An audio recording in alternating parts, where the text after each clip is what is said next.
buat kasih dan anugerah Tuhan yang luar biasa, sehingga kami boleh ada di rumah Tuhan, kami boleh ada di tempat ini Tuhan. Semua karena kebaikan Tuhan yang tidak pernah undur dari kehidupan kami. Kami bersyukur diberi tubuh yang sehat, kami bersyukur diberi tubuh yang kuat. Semua karena anugerah Tuhan juga. Terima kasih Tuhan, sehingga kami boleh menikmati bait Tuhan. Saat kami menikmati bait Tuhan, kami boleh menikmati segala yang baik yang dari Tuhan. Terima kasih ya Tuhan Yesus, kami rindu diberkati oleh kebenaran firman Tuhan pada malam hari ini. Biarlah firman-Mu menguatkan kami, meneguhkan kami, menegur kami, menyembuhkan kami, bahkan menghibur kami. Terima kasih Bapa, terima kasih Tuhan Yesus, Allah Roh Kudus, kami sambut firman Tuhan dengan hati yang ikhlas, dengan hati yang tulus. Demi nama Tuhan Yesus Kristus, kami mengucap syukur dan berdoa. Haleluya, yang percaya berkata, amin. Puji Tuhan, haleluya. Shalom. Bagaimana kabarnya? Luar biasa ya, dahsyat dan tetap semangat. Ya, baik saudaraku yang kekasih di dalam Tuhan Yesus, hari ini saya rindu untuk berbagi berkat firman Tuhan yang saya kasih judul Jangan Tawar Hati. Nah, saudaraku, bicara tentang tawar hati, saudara, jelas namanya saja tawar. Apa itu tawar? Tawar itu tidak ada rasa. Tawar itu kalau bahasa Jermannya anyep. Ya, saudara, anyep, apalagi ini anyepnya jejet. Ya, saudaraku, hari ini saya ingin bicara tentang tawar hati. Kenapa? Karena di zaman akhir ini, di masa-masa yang sukar ini, di masa-masa yang sulit ini, banyak orang mulai hatinya hambar, hatinya tawar dengan Tuhan. Kenapa bisa terjadi, saudaraku? Nah, makanya kita akan belajar dari seorang tokoh yang diurapi Tuhan, yang dipakai Tuhan luar biasa. Seorang hamba Tuhan yang, saudaraku, namanya saya punya keyakinan bahwa Bapak Ibu Saudara itu kenal nama ini karena sering disebut. Namanya Paulus, saudara. Saya bangga dengan tokoh ini, saudaraku, sekalipun ini adalah pendeta kejadian. Jadi Paulus ini pendeta kejadian. Ya, karena sebuah kejadian dia ditangkap Tuhan gara-gara menganiaya jemaat. Sehingga saat dia ditangkap Tuhan, dijadikan Paulus ini hamba Tuhan. Dari hambatan Tuhan, jadi hamba Tuhan. Ya, saudara, hari ini kita akan belajar bersama-sama 2 Korintus pasal yang keempat, ayat ke-16 sampai ayat yang ke-18. Saya akan bacakan buat Bapak Ibu Saudara sekalian. Sebab itu kami tidak tawar hati, tetapi meskipun manusia lahiriah kami semakin merosot, namun manusia batinnya kami dibaharui dari sehari ke sehari. Sebab penderitaan ringan yang sekarang ini mengerjakan bagi kami kemuliaan kekal yang melebihi segala-galanya, jauh lebih besar daripada penderitaan kami. Sebab kami tidak memperhatikan yang kelihatan, melainkan yang tak kelihatan, karena yang kelihatan adalah sementara, sedangkan yang tak kelihatan adalah kekal. Ya, dari 3 ayat ini, saudaraku, saya temukan ada kunci-kunci supaya bagaimana kehidupan kita sebagai anak Tuhan tidak terjadi yang namanya tawar hati. Ya, roti tawar masih enak. Tapi kalau tawarnya hati, menyakitkan loh Bapak Ibu Saudara. Tidak menyakitkan hanya buat diri kita, tapi nyakiti hati Tuhan juga. Saya berdoa jemaat di GKMI Kudus ini, orang-orang yang tidak akan tawar hati. Oh, yang amin hanya sedikit. Ada amin? Iya, puji Tuhan. Kelihatan dari wajah orang-orang yang tawar itu kelihatan. Ya, makanya hari ini kita belajar mengenai tawar hati. Mengapa orang bisa tawar hati, saudaraku? Ayat yang ke-16. Dikatakan, sebab itu kami tidak tawar hati, tetapi meskipun manusia lahir kami semakin merosot, namun manusia batinnya kami dibaharui dari sehari ke sehari. ayat ini ingin menggambarkan saudaraku bahwa mengapa orang itu bisa tawar hati. Karena memandang manusia. Memandang manusia, mengandalkan kekuatan sendiri. Ayat ini tadi dikatakan, meskipun manusia lahiriah kami semakin merosot. Saudara, di dunia ini semuanya bisa merosot. Ya. Dulu badan saya itu sekenceng batu, kata istri saya. Jadi kalau mijitin saya harus pakai ulek-ulek. Ya, ulek-ulek itu yang buat nyambel itu loh. Kalau pakai tangan istri saya tidak kuat, saya jamin tidak akan pernah kuat. Saya olahragawan, saudaraku, saya angkat besi, makanya saya pendekar, pendek kekar. Ya, saudara. Orang kalau tepuk pundak saya, tepuk lengan saya, wih, watos Pak awakmu. Saudara. Tapi ternyata usia itu tidak bisa dicuri, saudaraku. Dengan berjalannya usia, saya terkejut usia sudah mulai setengah abad. Ya. Biarpun setengah abad ini saya masih ABG loh, saudaraku. ABG itu anak baru gocap. Ya, sudah. Tapi saya tetap bersyukurlah. Saya tidak mau pandang manusia. Saya tidak mau sudut pandang kekuatan saya. Kekuatan bisa merosot. Apalagi perjalanan dari Semarang sampai ke Kudus. Banyak tantangan, saudaraku. Tantangannya luar biasa. Untung sudah ada bocoran saya. Hati-hati Pak, Kudus macet. Saudaraku, itu tantangan buat saya heran. Kenapa kerap kali mau pelayanan ke Kudus, saya banyak melewati tantangan. Apa saking kudusnya? Ya, saudaraku, tantangannya banyak, saya ambil keputusan, saya naik motor aja. Betul, saya berangkat itu jam 2:30. Jam 2:30. Macetnya dari Kaligawe itu total. Ya. Ini aku kalau naik mobil, tidak mungkin bisa sampai sekalipun berangkat jam 1 loh. Ya. Ternyata saya kena 3 titik. Bapak Ibu Saudara, Pak Agus bilang hanya 2 titik, ternyata saya 3. Dari Kaligawe, Sayung, Demak. Saudaraku, udah sampai Denmark aja kena saya. Ya, jadi saya bersyukurlah tantangan memang demi tantangan luar biasa. Memang untuk mau Kudus itu berat, saudaraku. Ya, harus lewati banyak ujian. Makanya kalau saya tawar hati, tidak mungkin saya sampai. Kenapa? Tantangan saya ada 2 macam. Yang pertama macet, yang kedua gigi cenut-cenut, saudaraku. Ini udah macet, ini gigi kok ya malah nggak mau kompromi, cenut, saudaraku. Tapi saya bersyukur, saya menikmati mujizat itu ada. Kenapa saya dapat mujizat? Nah, nanti bagiannya ada, saudaraku. Ya. Makanya yang pertama jangan memandang manusia, apapun saudaraku.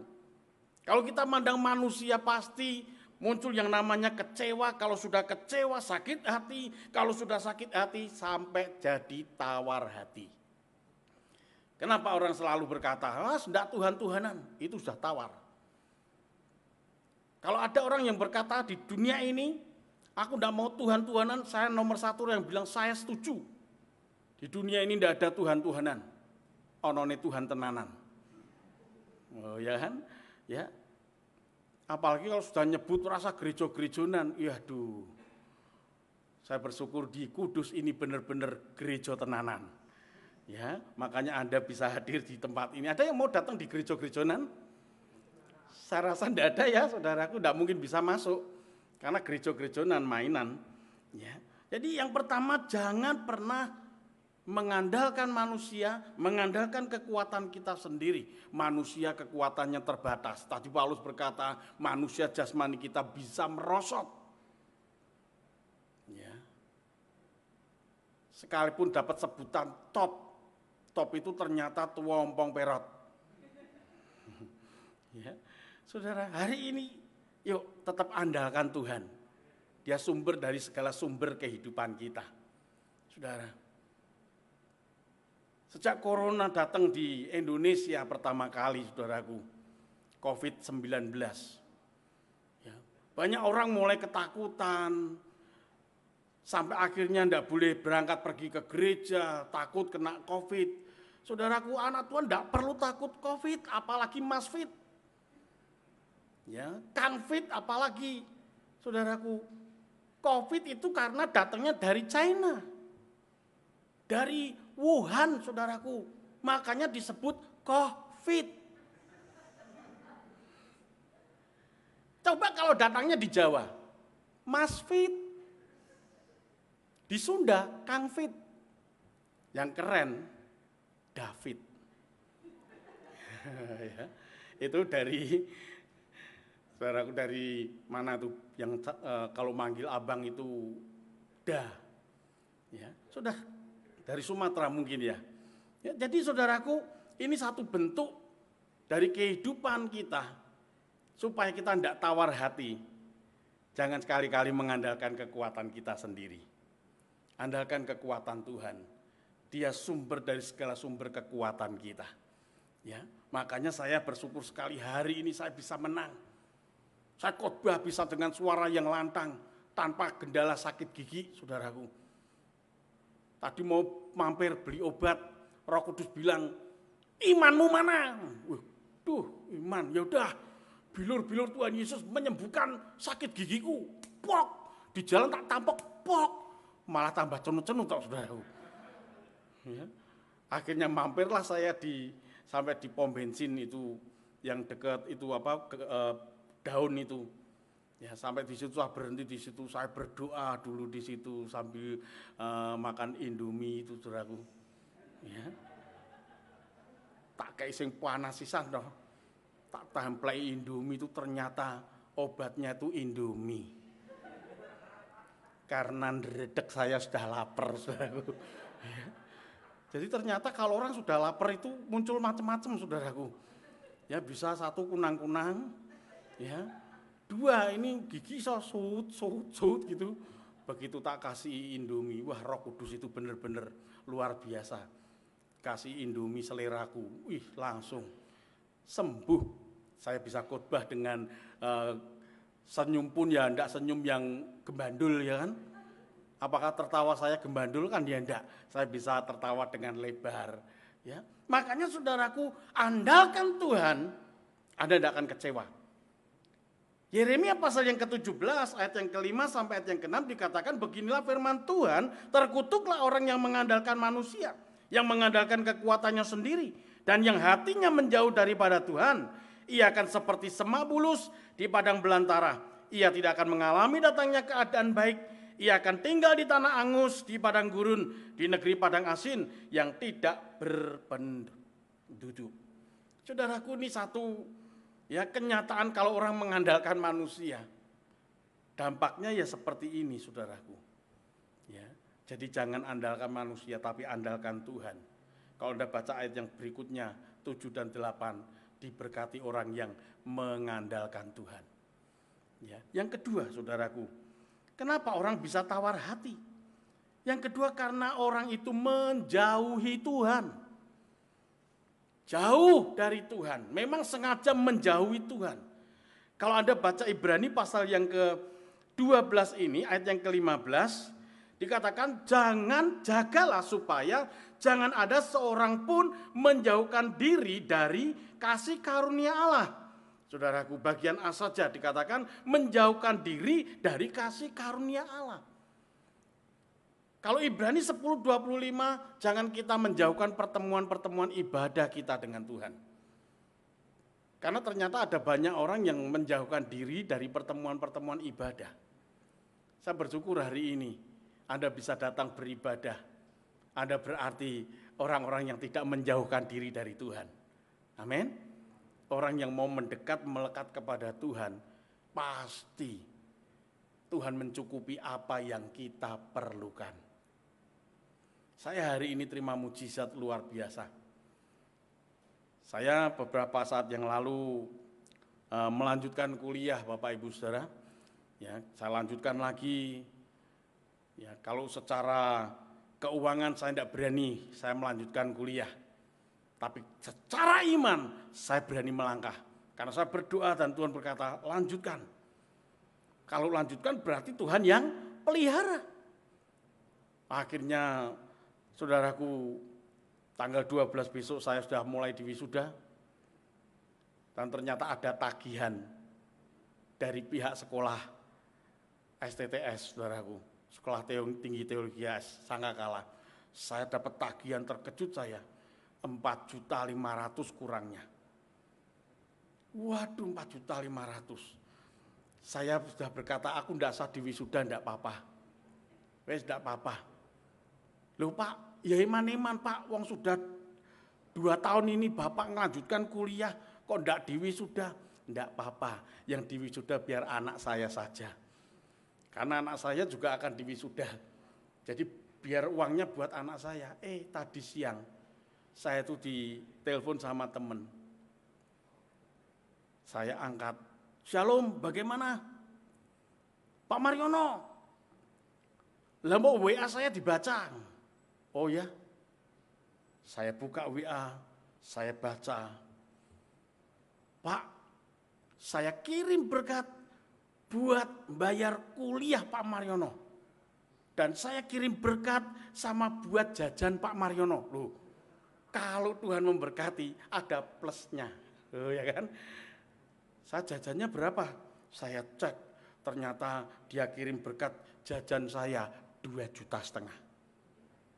Jajan loh saudaraku. Kenapa dia tidak ngomong makan besar ya kan? Itu berapa lagi tuh? Jajan aja 2,5 juta. Coba kalau dia bilang ini buat makan besar. Saudaraku, tak bagi di sini hari ini. Sayangnya buat jajan ya udah, buat jajan saya aja. Ya. Langsung saya kirim via STTS. Saya kirimi lagi, selamat Pak Mariono, tanggal 12 Anda diwisuda dengan wajah yang senyum dan gembira. Orang utang kok, saudaraku ya. Nah makanya ini saudaraku, orang yang mau mendekatkan diri kepada Tuhan, dia sumber dari segala sumber yang mencukupi segala kebutuhan kita. Nah kalau kita menjauhi sumbernya, tidak akan mungkin terima berkatnya. Ya, dekati sumbernya, kita akan terima anugerahnya. Amin. Maka anak Tuhan yang mau hidupnya mendekatkan diri kepada Tuhan, tidak mudah tawar hati. Saudara, saya kerap kali nikmati banyak mujizat. Ya. Makanya hari ini kalau mau terima anugerah Tuhan, tambah hari, tambah cinta Yesus. Tambah hari, tambah kita setia. Tambah hari, tambah benci dosa. Ada amin anak-anak? Iya, itu lagunya sekolah minggu ya. Tambah hari, tambah cinta Yesus. Tambah hari, tambah benci dosa. Tambah hari, tambah setia kepada Tuhan. Jemaat di tempat kami udah dilarang-larang PPKM yang lalu. Udah dilarang-larang. Datang absen ya, malah absen terus, saudaraku. Ya, saya datang terus saja Pak, enggak usah diabsen.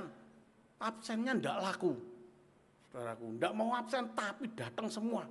Wah, saya juga ya agak bingung waktu itu. Wong PPKM, saudaraku. Tapi ternyata PPKM bagi kami, pastilah, percayalah, pasti Kristus menolong. Udah ada amin. PPKM. Percaya pasti Kristus menolong. Makanya pada waktu Krismon di Indonesia, terjadi pertama kali di Indonesia, banyak orang Medan namanya diganti. Krismon Huta Barat. Krisis moneter, hutangnya tambah berat. Ya, tapi sebenarnya Krismon itu artinya Kristus menolong. Ya, anak Tuhan pasti ditolong Tuhan. Nah, saudaraku, kenapa orang bisa tawar hati? Karena mengandalkan manusia, mengandalkan kekuatan. Dan yang kedua menjauh daripada Tuhan. Nah sekarang bagaimana supaya kita tidak tawar hati? Ya, nah ini adalah langkah yang harus kita ikuti. Ya, bagaimana supaya kita ini tidak tawar hati? Hati kita tidak dipenuhi dengan hati yang tawar. Yang pertama saudaraku, ayat 16 bagian B saya akan bacakan. Ya, dikatakan, namun manusia batinnya kami dibaharui dari sehari ke sehari. Ini Paulus ingin menyampaikan saudaraku bahwa di dalam hidup kita ini ada manusia rohani. Ada manusia jasmani, ada manusia rohani. Nah, manusia rohani kita ini akan dibaharui Tuhan terus menerus. Artinya dipimpin Tuhan, orang yang dipimpin Tuhan hidupnya tambah hari tambah bersemangat. Amin. Hidupnya tuh penuh dengan energik. Ya, kita berenergik, saudaraku. Anak Tuhan kok loyonan, kena L3, letih, lesu, lelah.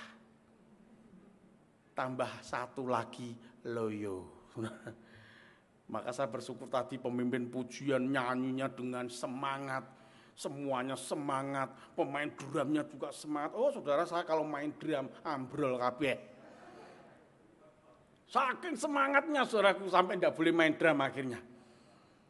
Ya, tidak usah pakai mic, suaranya duer sampai ambrol. Ya. Makanya saudaraku, dalam hidup ini yang penting, yuk bangun manusia rohani kita dengan semangat. Amin. Kalau rohaninya itu dibaharui Tuhan terus, semangat terus, yang terjadi saudaraku, roh kita jadi menyala, ya. Rohani kita jadi menyala-nyala. Roma pasal yang ke-12 ayat yang ke-11 dikatakan, janganlah hendaknya kerajinanmu kendor, biarlah rohmu menyala-nyala dan layanilah Tuhan. Di dalam terjemahan BIMK saudaraku, bahasa Indonesia masa kini dikatakan, bekerjalah dengan rajin, jangan malas. Bekerjalah untuk Tuhan dengan semangat dari roh Allah. Duh, ternyata dalam hidup kita itu ada roh yang senantiasa menyala-nyala, yaitu Roh Kudus. Amin. Waktu pujian tadi saya agak melirik ke belakang sedikit. Ternyata nyanyinya tuh ya antusias, nyanyinya tuh semangat semua. Lah coba nyanyi. Ratakan tanah bergelambang. Tepuk tangan aja gini tak. Kira-kira kalau Tuhan lihat gimana? Sedih enggak saudaraku? Sedih. Apalagi tepuk tangannya gini. Luput gitu. Saudaraku, ada orang tepuk tangan enggak dikenain. Padahal orang kalau tepuk tangan kena, saudaraku. Ini obat stroke. Pok, ini obat stroke, saudaraku. Tangan kita getar-getarkan begini. Wih, itu luar biasa. Memang saudaraku, stroke itu ternyata bukan soal makan kambing, bukan soal darah tinggi. Semua bisa jadi darah tinggi loh saudaraku. Orang makan tempe terus darah tinggi loh. Ya enggak bapak-bapak? Ya toh? Senin tempe, Selasa tempe, Rebo tempe, Kamis tempe, Jumat tempe, Sabtu tempe, Minggu tempe. Stroke loh saudaraku. Ya. Iki dikai duit belanja kok isone tuku tempe. Ya, marake budrik. Dan ternyata yang bikin stroke tidak hanya tahu tempe saudaraku. Ternyata stroke belanja yang melebihi dari stroke gaji. Nah, itu saudaraku ya. Ya.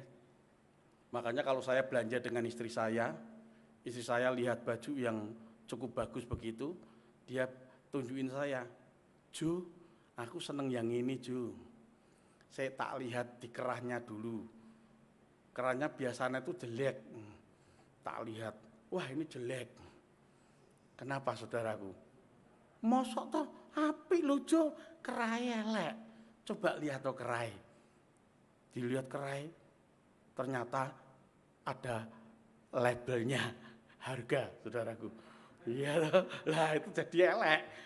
Kenapa? Harganya mahal. Ya. Tapi puji Tuhan lagi milih begitu. Kok ada orang itu panggil saya, "Pak Mar, belanja apa?" "Ini loh belanja baju." "Oh, belanjain baju buat istri." "Iya, udah Pak Mar, saya yang bayar." Ah itu bagus sekarang, kerai bagus. Ya.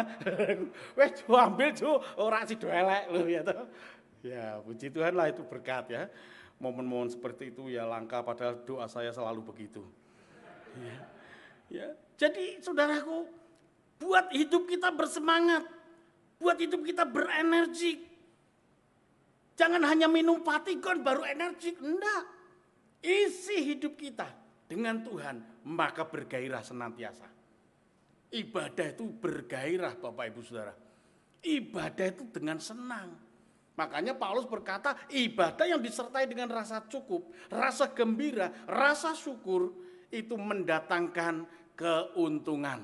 Baik untuk hari ini sampai hari yang akan datang. Jadi ibadah itu untung. Malam hari ini Bapak Ibu Saudara akan untung.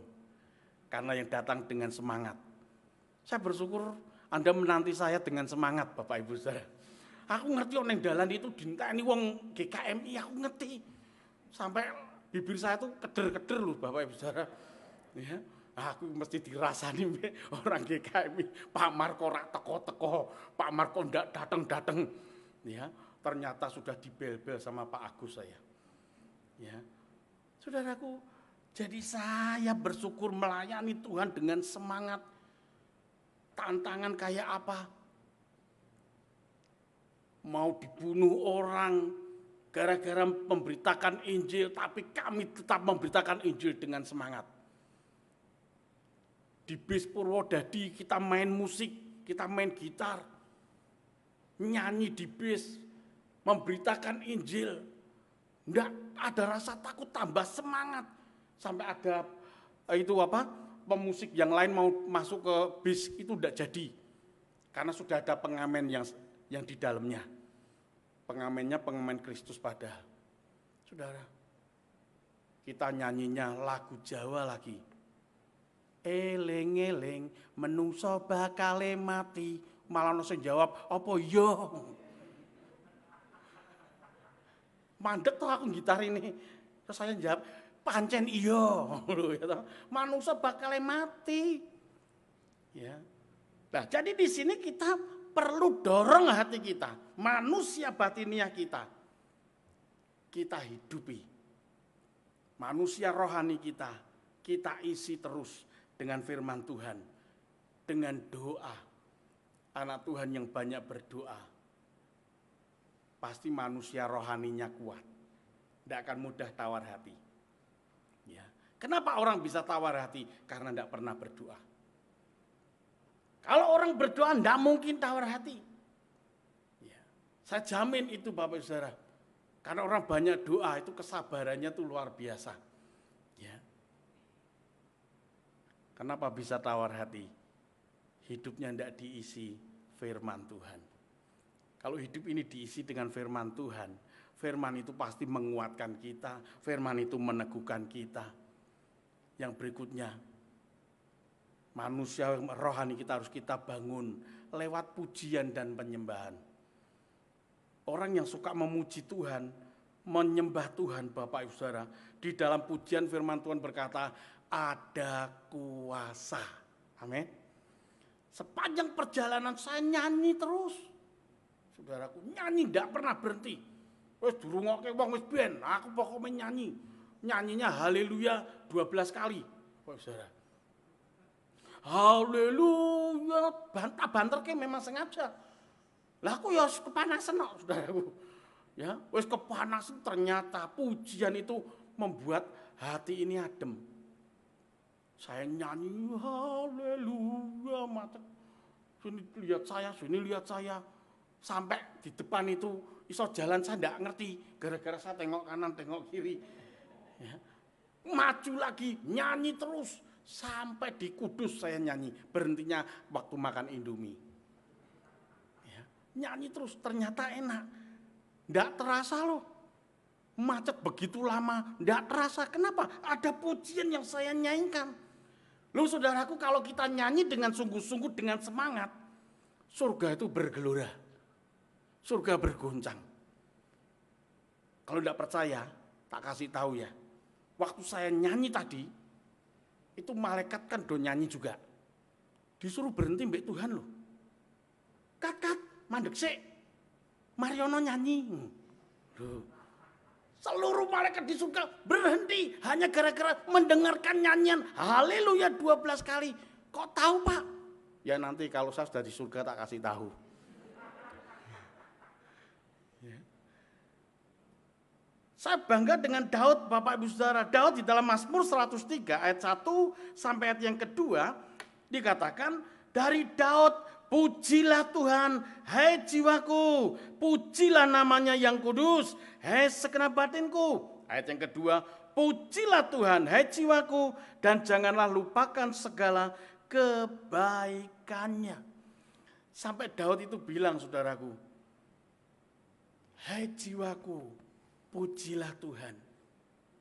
Orang yang suka memuji Tuhan, menyembah Tuhan, tidak mudah sakit hati, tidak mudah tawar hati, karena hatinya dipenuhi dengan pujian. Ya, ku tetap cinta. Waktu saya nyanyi begitu, rasanya hati ini dengan Tuhan itu beda banget. Ku tetap cinta, rasanya tambah lagi, saudaraku. Ada dorongan semangat lagi. Walau badai datang menerpa, ku tetap cinta. Mburine truknya melaku, wah ngentoke nus, Bapak Saudara. Mengeluarkan itu loh, hitam-hitam itu loh. Saking damainya nyanyi. Ternyata bukan karena ademnya itu kalaunya itu jadi adem kok. Burine persis. Gruk. Wah, nose metu. Saya belok kiri lagi, saya lewati jalan lagi. Wah, jalan yang penuh dengan terjal. Ya, karena dengan pinggir persis, kalau saya tidak pinter masuk sungai. Sebelah sungai. Ya. Mau lewat nyebrang yang di sebelah sana, itu jembatan ditutup semua, enggak boleh buat lewat. Wah, ya udah, tetap saya nikmati. Ratakan tanah bergelombang. Oh ya kan? Ternyata dinyanyikan di sini juga. Aku yo nyanyi. Timbunlah tanah. Aku nimbun yo ndak iso. Mau meratakan ya ndak bisa. Tapi aneh. Bersama dengan Tuhan, jalan yang gerunjal-gerunjal itu saya nikmati dengan rasanya ndak gerunjal loh. Ada pujian, ada nyanyian. Wah, enak. Wah, serasa wah jadi gini aku tadi tidak usah pakai helm, topi koboi. Itu kayak naik kuda aja. Ya. Makanya isi hati kita dengan pujian, Pak Bu.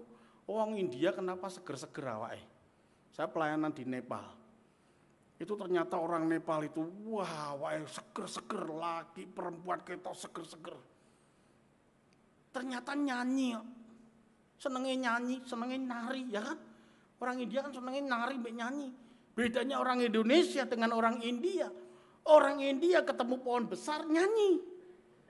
Samar kamahina kamandekarimso. Oh ya. Orang Indonesia ketemu pohon besar, Pak Bu, buat blangwer. Ya, saudara. Makanya ini beda banget. Kalau hati kita isi dengan puji-pujian. Awet nom. Tengok kanan kiri, yuk nyanyi. Ya kan? Orang yang suka nyanyi, awet muda. Saya ketemu dengan teman saya.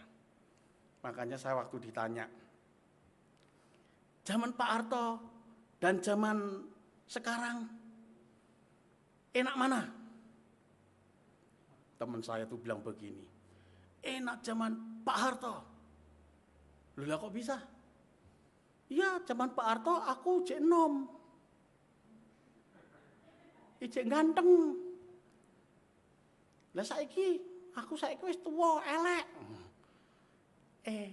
Temen yang baru ngomong gitu dimarahi sama temen yang satu. Kamu tuh loh, lihat itu Mariono. Cili-cili aneh elek, malah dia ngomong kayak aku gitu. Wis elek, ireng, pesek. Nakal sisan, saudaraku. Lho noki, saiki mbek cilik ane malah ganteng tuane. Wah, saya bilang yes.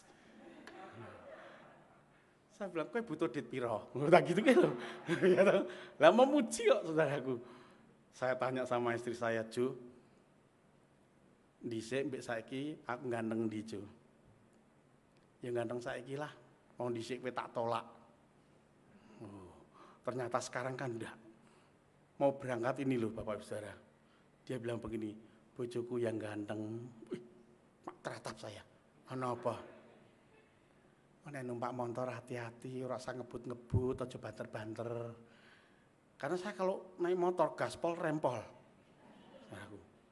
Kecepatan paling hanya ya minim saya tuh kalau naik motor 70, 80. Itu paling pelan.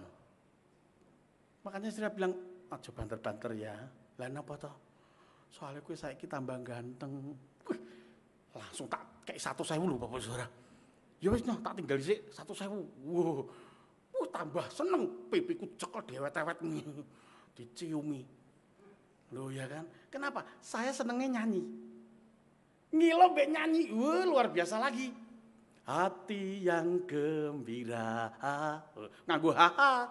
Nek ra ono hahane ora rapi gitu ya. Adalah obat yang manjur. Oh wong seneng nyanyi, lelara padha lunga, setan ora doyan. Loh, makanya isi hidup kita dengan puji-pujian, penyembahan, mengagungkan Tuhan. Saudara, maka Tuhan bersukacita karena kita. Amin. Anak Tuhan kok sono prengat, prengu, jebobra, jebabrut, plolak, plolok, plolar, plolor. Saudara, nyanyi. Wong nyanyi, orang yang seneng nyanyi, didit ora ketara. Mau tanggal nom, tanggal STW, tanggal tua, ndak masalah. Loh, kalau hati kita diisi dengan puji-pujian, pastilah Tuhan bersukacita dan Tuhan akan mencurahkan berkat-berkatnya buat kita. Contoh di Kisah Rasul pasal yang ke-16, ayat 25 sampai 27 dikatakan, kira-kira tengah malam, Paulus dan Silas sedang berdoa dan menyanyikan puji-pujian kepada Allah. Orang-orang tahanan yang lainnya pun sedang mendengarkan mereka menyanyi. Tiba-tiba terjadi gempa bumi yang hebat sekali, sampai pondasi penjara itu pun turut bergoncang. Semua pintu penjara terbuka dan rantai-rantai yang membelenggu semua orang tahanan pun terlepas. Kepala penjara itu terkejut bangun ketika ia melihat pintu-pintu penjara terbuka. Ia menghunus pedangnya untuk membunuh diri karena ia menyangka orang-orang tahanan sudah lari semuanya. Ada mujizat di dalam pujian. Ya. Apalagi setelah makan Indomie nyanyi lagi. Untune langsung les, hilang. Kok untune hilang? Dah, maksudnya sakitnya itu langsung hilang. Ya, puji Tuhan saudaraku. Ya, jangan tawar hati. Tetap semangat, bangun manusia rohani kita. Berdoa, isi firman Tuhan dan isi puji-pujian, maka hidup kita akan terus diberkati Tuhan. Tuhan Yesus memberkati. Mari kita akan berdoa bersama-sama. Kami bersyukur dan berterima kasih Tuhan buat berkat-Mu hari ini. Kami tidak mau tawar hati. Kami manusia batiniah kami rindu dibaharui terus. Manusia rohani kami terus dibaharui oleh Tuhan. Diberi kekuatan, diberi semangat, diberi energik. Sehingga kami boleh melayani Tuhan dengan roh yang menyala-nyala. Terima kasih Tuhan Yesus. Kami ucap syukur. Kami belajar terus untuk menjaga hati kami, supaya hati kami tetap menyenangkan hati Tuhan. Terima kasih Bapa. Demi nama Tuhan Yesus Kristus, kami mengucap syukur dan berdoa. Haleluya. Amin. Tuhan Yesus memberkati.